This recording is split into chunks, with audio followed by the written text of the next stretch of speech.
5 kabanata. Yamang kayo'y mga anak na minamahal ng Diyos. Tularan niyo siya. Mamuhay kayong puno ng pag-ibig tulad ni Kristo. Dahil sa kanyang pag-ibig sa atin, inialay niya ang kanyang buhay bilang mabangong alay at handog sa Diyos.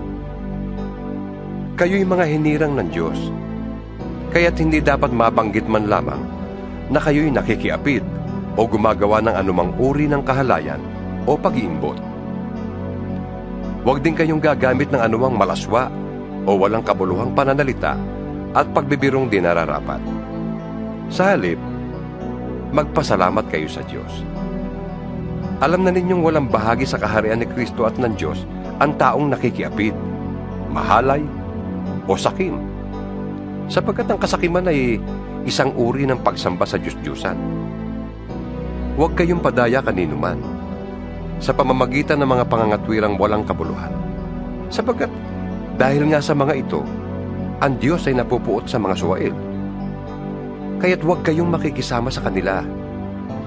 Dati, kayo'y nasa kadiliman, ngunit ngayon nasa kaliwanagan na, sapagkat kayo'y nasa Panginoon.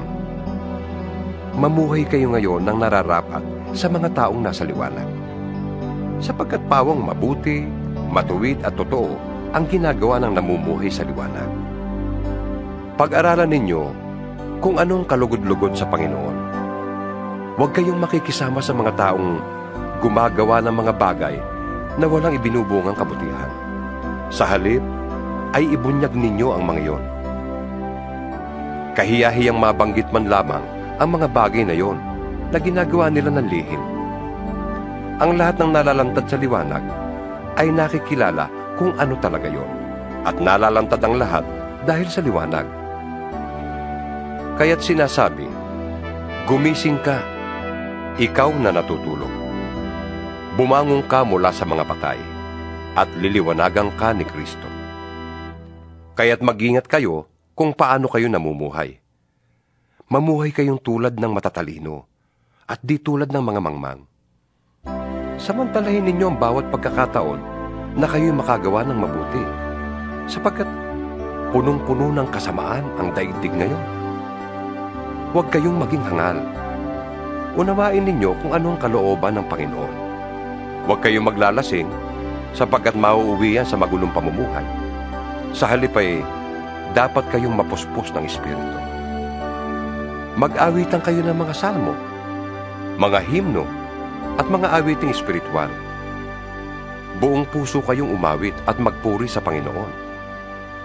Lagi kayong magpasalamat sa Diyos na ating Ama dahil sa lahat ng bagay, sa pangalan ng ating Panginoong Hesukristo. Pasakop kayo sa isa't isa bilang tanda ng inyong paggalang kay Kristo. Mga babae, pasakop kayo sa inyong asawa, tulad ng pagpapasakop ninyo sa Panginoon.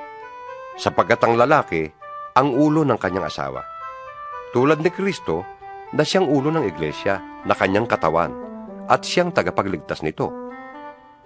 Kung paanong nasasakop ni Kristo ang iglesia, gayon din naman, ang mga babae ay dapat pasakop ng lubusan sa kanilang asawa. Mga lalaki, ibigin ninyo ang inyong asawa na gaya ng pag-ibig ni Kristo sa iglesia. Inihandog niya ang kanyang buhay para sa iglesia upang ialay ito sa Diyos, matapos linisin sa pamamagitan ng tubig at ng salita.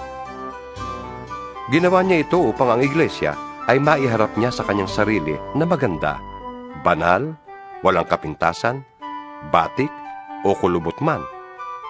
Gayon din naman, dapat mahalin ng mga lalaki ang kanilang asawa tulad ng sarili nilang katawan. Ang lalaking nagmamahal sa kanyang asawa ay nagmamahal sa kanyang sarili. Walang taong namumuhi sa sarili niyang katawan. Sa halip, ito'y pinapakain at inaalagaan, tulad ng ginagawa ni Kristo sa iglesia. Tayo nga'y mga bahagi ng kanyang katawan, gaya ng sinasabi sa kasulatan. Iiwan ng lalaki ang kanyang ama't ina, at magsasama sila ng kanyang asawa, at sila'y magiging isa. Isang malalim na katotohanan ang inihahayag nito. At para sa akin, ang tinutukoy nito ay ang kaugnayan ni Kristo sa iglesia. Kaya't kayong mga lalaki, mahalin ninyo ang inyong asawa gaya ng inyong sarili. Mga babae, igalang naman ninyo ang inyong asawa.